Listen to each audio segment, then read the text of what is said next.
नमस्कार, आप देख रहे हैं आपकी आवाज़। आज हमारे साथ हैं सुहास बिहारी जी। आज बजट लागू हुआ है, जिस पे हम बात करेंगे सुहास बिहारी जी से। सुहास जी, आपका स्वागत है आपकी आवाज़ में। आपके चैनल के भी सभी श्रोता को जय हिंद। सुहास जी, आज देश का बजट लागू हुआ है, इसके ऊपर आपका क्या कहना है? देखिए सतेंद्र जी, भारतीय जनता पार्टी एनडीए गठबंधन का बजट देखने या किसी उम्मीद के साथ इस बजट पर भरोसा करना वो मुझे लगता है कि गलत होगा।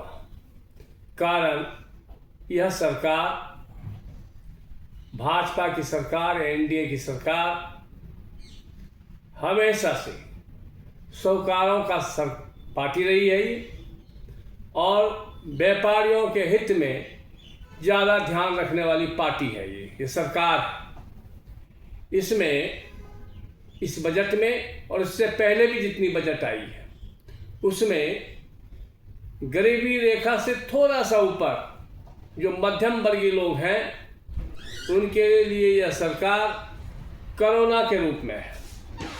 यह सरकार उससे किसी प्रकार का उम्मीद नहीं रख सकती और इस बार भी जो बजट आया है वो सिर्फ गरीबों को गुमराह करने के लिए यह बजट बनाया गया है कि हमने निम्न वर्ग का भी ध्यान रखा है। निम्न वर्ग के जो लोग हैं, जो समाज के और देश के सबसे पिछड़े पंक्ति के लोग हैं, उनको ना आज और ना कल बजट से कोई लेना देना होता है। कारण उनको मालूम है कि सुबह काम करेंगे, शाम को खाएंगे और वो किसी भी तरीके से अपनी सूखी रूखी पेट भर लेता है। लेकिन जो बच्चों को पढ़ाने के सपने भी होते हैं, जो अपनी गृहस्थी को बेहतर तरीके से चलाने के सपने भी होते हैं, मुझे लगता है यह सरकार, एनडीए की गठबंधन की सरकार जब से आई है तब से किसी न किसी रूप में मध्यम वर्गीय के लिए ये महाकाल बन के आई है और विनाश काल बन के आई है। इस सरकार के द्वारा हमेशा मध्यम वर्गीय के खिलाफ बजट आया है। नोटबंदी कर देने से धीरे धीरे अब मध्यम वर्गीय के कमर टूट रहे हैं।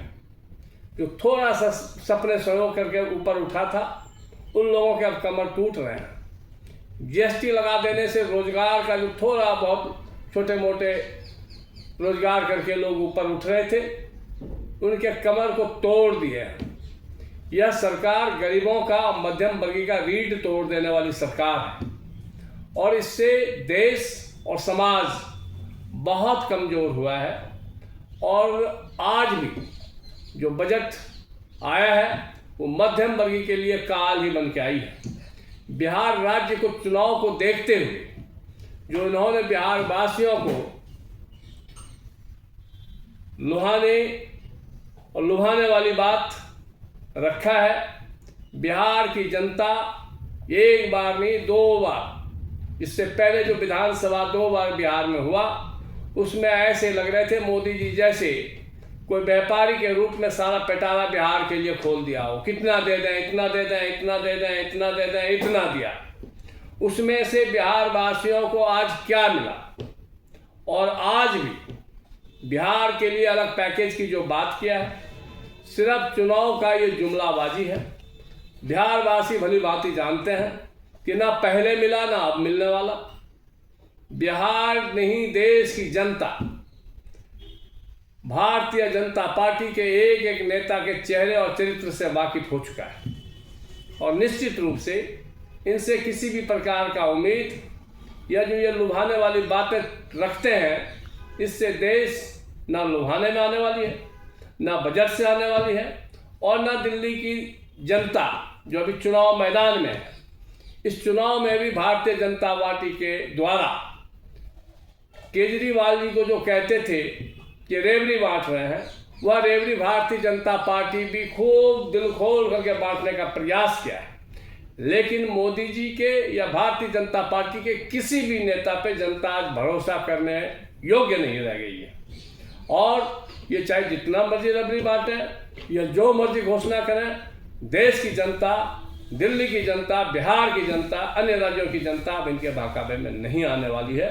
और महाकुंभ में जितने ये अपने काम के ढिंढोरे पीट रहे थे, वो सारे ढिंढोरे फूट गए हैं। जो सनातनी का सबसे बड़े हितैषी और सबसे बड़े प्रचारक संत होते थे, वो संत भी आज इनसे नाराज हैं। दिल्ली की जनता भी जान चुकी है कि भारतीय जनता पार्टी को नहीं सत्ता में आने देना है।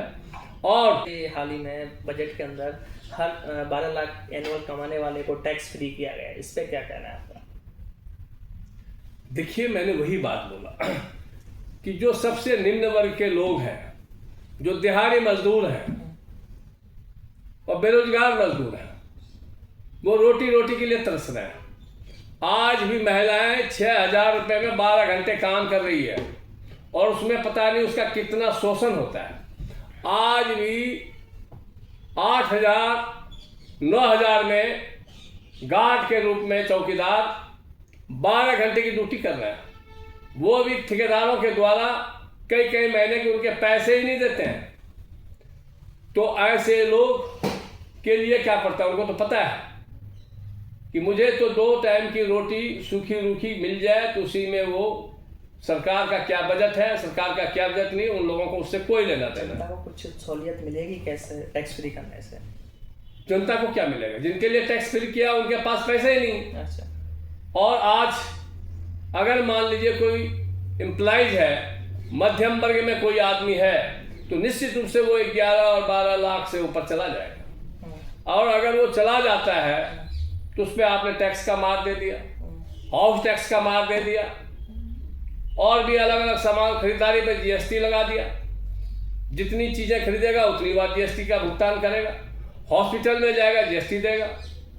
आज यहाँ तक कि मुर्दा का कफन जो खरीदेगा उसमें भी जीएसटी देगा। तो ये सरकार मध्यम वर्गीय को बिल्कुल जहाँ से वो लोग उठे थे मेहनत मजदूरी करके अपनी परिश्रम से, उनको वहीं ला करके मोदी सरकार छोड़ने जा रहा है। और बाकी हो सकता है कि इन पे आज देश में कितना कर्ज है और देश की क्या हालत, अर्थव्यवस्था क्या है, वो आप मीडिया के लोग हैं, आप भली भांति जानते हैं। हमसे बात करने के लिए बजट पर धन्यवाद स्वाति। धन्यवाद आपको। ये थे सुहास बिहारी जिनसे हमने बात की बजट के ऊपर। नमस्कार।